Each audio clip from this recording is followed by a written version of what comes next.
Bismillahirrahmanirrahim. Assalamualaikum warahmatullahi wabarakatuh.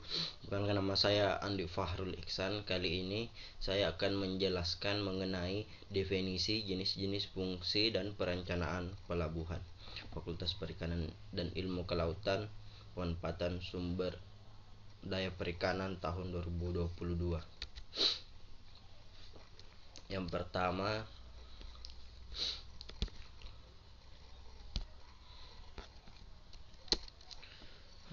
kami jelaskan mengenai definisi pelabuhan. Pelabuhan menurut pasal 1 Undang-Undang Nomor 21 Tahun 1992 tentang pelayaran merupakan tempat yang terdiri dari daratan dan perairan dengan batas-batas tertentu di mana berlangsung kegiatan permintaan dan kegiatan ekonomi di dalamnya. Kegiatan-kegiatan yang menyangkut kapal-kapal yang bersandar, pelabuhan, naik turun penumpang, bongkar muat barang, fasilitas keselamatan pelayaran, serta sebagai tempat perpindahan intra dan antar moda transportasi. Berikut merupakan satu definisi pelabuhan menurut pasal 1 Undang-Undang Nomor 21 Tahun 1992.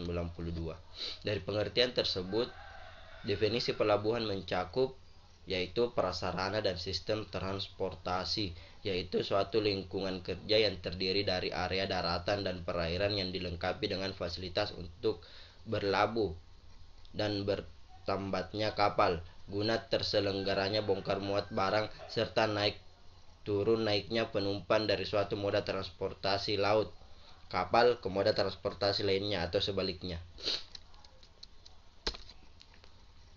Bagian B, pengertian pelabuhan tersebut mencerminkan fungsi-fungsi pelabuhan diantaranya. Yang pertama ada fungsi interface, bahwa pelabuhan merupakan tempat dua moda sistem transportasi, yaitu transportasi laut dan transportasi darat. Ini berarti pelabuhan harus menyediakan berbagai fasilitas dan pelayanan jasa yang dibutuhkan untuk perpindahan atau transfer barang dari kapal ke angkutan darat ataupun sebaliknya dari angkutan darat ke kapal. Berikutnya fungsi yang kedua itu link, sebagai link atau mata rantai, bahwa pelabuhan merupakan mata rantai dari sistem transportasi. Sebagai mata rantai pelabuhan, baik dilihat dari segi kinerja maupun dari segi biayanya, akan sangat mempengaruhi kegiatan transportasi secara keseluruhan. Fungsi selanjutnya itu fungsi gateway, sebagai pintu gerbang, bahwa pelabuhan berfungsi sebagai gerbang dari suatu negara atau daerah.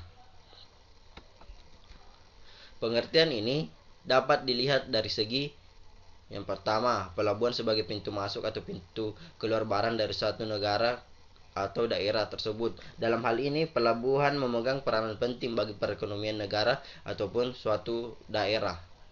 Pelabuhan sebagai pintu gerbang, kapal-kapal yang memasuki pelabuhan terkena peraturan perundang-undangan dari negara atau daerah setempat pelabuhan tersebut berada, yaitu ketentuan mengenai pajak atau bea cukai, migrasi, karantina, pengaturan impor-ekspor barang dan sebagainya. Selanjutnya industri entity, bahwa perkembangan industri yang berorientasi pada ekspor dari suatu negara, maka fungsi pelabuhan semakin penting bagi industri tersebut. Salah satu fungsinya untuk memudahkan dan sebagai pintu gerbang keluar masuknya barang, sebagai wadah untuk memudahkan pelaku usaha.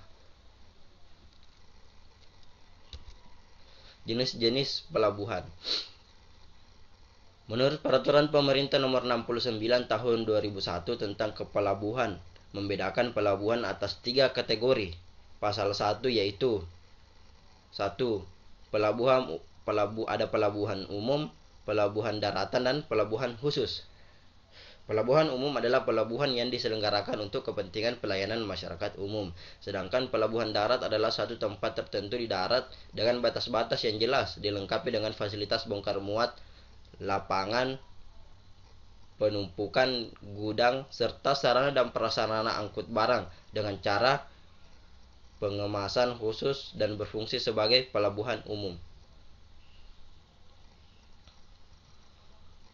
Selanjutnya fungsi jenis ketiga yaitu pelabuhan khusus. Pelabuhan khusus adalah pelabuhan yang dikelola untuk kepentingan sendiri guna untuk menunjang kegiatan tertentu. Fungsi pelabuhan di era globalisasi dewasa ini ternyata tidak ada fungsi negara yang mampu memenuhi kebutuhannya sendiri. Tidak ada negara yang mampu memenuhi kebutuhannya sendiri. Hal ini disebabkan oleh karena tidak sama sumber daya alam yang dimiliki dan tidak sama pula kemampuan dalam mengelola sumber daya alam tersebut. Juga tidak sama perkembangan industri dan pertanian yang menghasilkan barang kebutuhan serta tinggi rendahnya kebudayaan dan teknologi yang dimiliki oleh masing-masing negara. Dengan kebutuhan yang semakin meningkat dan adanya keterbatasan masing-masing negara untuk memenuhi kebutuhannya, maka terjadi saling ketergantungan antara satu negara dengan negara lainnya melalui perdagangan internasional. Saling tukar-menukar barang sesuai dengan kebutuhannya yang dimiliki dalam negara tersebut. Pengembangan dan perencanaan pelabuhan. Bagian ini membahas mengenai pengembangan dan perencanaan pelabuhan. Beberapa faktor yang perlu mendapat perhatian serta pertimbangan dalam pengembangan pelabuhan adalah: yang pertama, pertumbuhan atau perkembangan ekonomi daerah penyangga dari pelabuhan yang bersangkutan. B. Perkembangan industri yang terkait dengan pelabuhan. Data arus atau cargo flow sekarang dan parkiran yang akan datang serta jenis dan macam komoditi yang akan keluar masuk dalam pelabuhan. Tipe dan ukuran kapal yang diperkirakan akan memasuki pelabuhan harus direncanakan semua mengenai aspek-aspek keempat aspek di atas ini untuk sebelum membangun suatu pelabuhan. Aspek selanjutnya, jaringan jalan, prasarana dan sarana angkutan dari dan ke daerah penyangga, alur masuk keluar menuju laut, aspek natuis dan hidraulis, dampak keselamatan dan lingkungan hidup, analisa ekonomi dan keuangan, koordinasi antara lembaga penyelenggara yang seimbang. Aspek perencanaan dalam pengelolaan pelabuhan. Suatu pelabuhan tidak bisa direncanakan dan direkayasa begitu saja, baik sebagai terminal maupun untuk pelabuhan secara utuh, tanpa memperhatikan dan mempertimbangkan prasarana yang menghubungkan dari ke daerah penyangga untuk mana pelabuhan tersebut dibangun.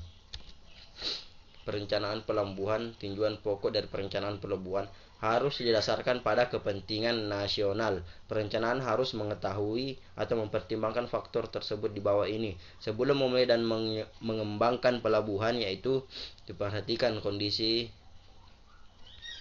fisik, survei, investigasi, desain dan konstruksi, penggunaan jasa, perkembangan masyarakat, perkembangan ekonomi.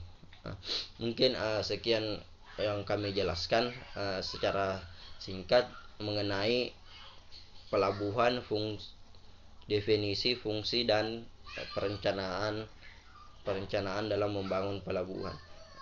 Mungkin hanya ini yang saya sampaikan. Mohon maaf jika ada banyak kekurangan, jika ada kata-kata yang salah. Saya akhiri dengan ucapan Assalamualaikum warahmatullahi wabarakatuh.